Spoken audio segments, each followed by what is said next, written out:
There is a day in your life when your growth stops. The terrifying part? Most people never realize the day it happens. There is a day in your life when your growth stops. Not physically, not financially, not even mentally. A much more dangerous kind of growth. The kind nobody measures. The kind nobody warns you about. And the terrifying part? Most people never realize the day it happens. Because it doesn't arrive with an alarm. There is no dramatic moment, no flashing sign, no sudden collapse. One day, you are growing. The next, you are simply repeating, and you won't notice the difference. At first, life feels enormous. Every year transforms you. Every mistake teaches you something. Every experience changes the way you see the world. When you're a child, a single summer feels like a lifetime. A year feels endless. Everything is new. Everything matters. Your mind is constantly expanding. You are becoming someone. But then something strange happens. The years start moving faster. You stop noticing small details. Conversations become predictable. Days begin to blur together. Monday becomes Tuesday. Tuesday becomes Friday. Months disappear without permission. And this is where everything changes. Most people assume this is just aging, but it isn't. Because time hasn't accelerated. Your brain has. The human mind is designed to prioritize novelty. New experiences force the brain to pay attention. Attention creates memories. Memories create the feeling of a rich life. But once life becomes predictable, something disturbing begins. Your brain stops recording. Not completely. Just enough. Enough to make entire weeks feel invisible. Enough to make years disappear. And that leads to a frightening question. If growth comes from new experiences, what happens when your life stops generating them? This is the part almost nobody talks about. Growth rarely stops because people become incapable. It stops because people become comfortable. Comfort feels safe. Comfort feels earned. Comfort feels like success. But comfort has a hidden cost. It slowly replaces curiosity. You stop asking questions. You stop exploring. You stop risking embarrassment. You stop being a beginner. And the moment you stop being willing to look foolish, you stop evolving. Not instantly. Gradually. Silently. Almost beautifully. From the outside, everything appears normal. You still go to work, you still have conversations, you still make plans. But internally, something has changed. You're no longer discovering, you're maintaining. And there is a massive difference between the two. But that wasn't the worst part. Because growth doesn't only disappear from individuals. It happens to entire societies.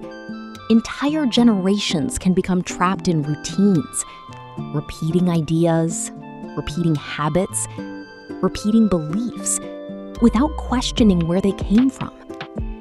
History is full of civilizations that stopped growing long before they collapsed. The collapse was merely the consequence. The real disaster happened earlier, the moment curiosity died. The moment exploration became unnecessary. The moment people decided they already knew enough. And if we're honest, many of us are dangerously close to that point.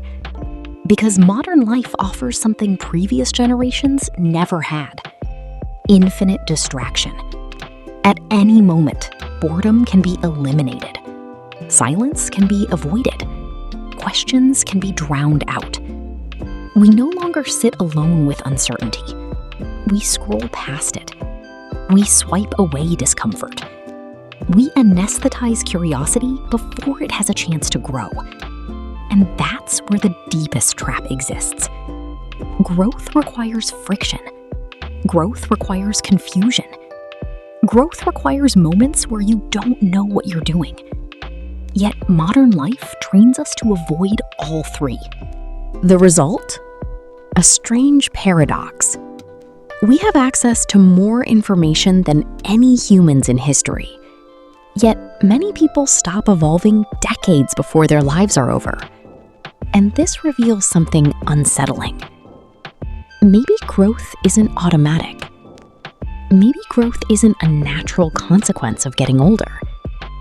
Maybe growth is a decision that must be made again and again. Because every day, life offers two paths, the familiar path and the uncertain one. One preserves who you are. The other transforms you.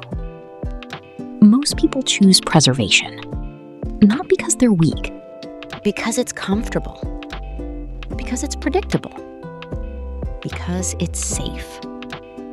But safety has a hidden shadow. The longer you stay exactly the same, the harder change becomes. Until one day you wake up and realize years have passed. Not lived, passed. And suddenly the question is no longer, how old am I? The question becomes, when did I stop becoming someone new?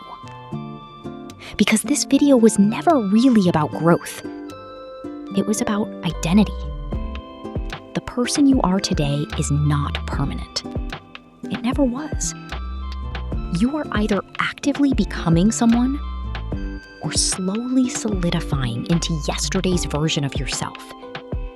There is no neutral state, no pause button, no standing still. Only movement, forward or backward, creation or repetition, discovery or routine. And perhaps the most important day of your life is not the day your growth secretly stops. It's the day you notice it. Because the moment you become aware of the cage, the door is already open. And maybe that's the real tragedy of life. Not that we grow old, not that time runs out, but that so many people stop growing long before it does. So tonight, ask yourself one uncomfortable question. What was the last thing that genuinely changed you? If you can't remember the last thing that truly changed you, maybe the day your growth stopped has already come. And maybe tomorrow is the day you decide it starts again.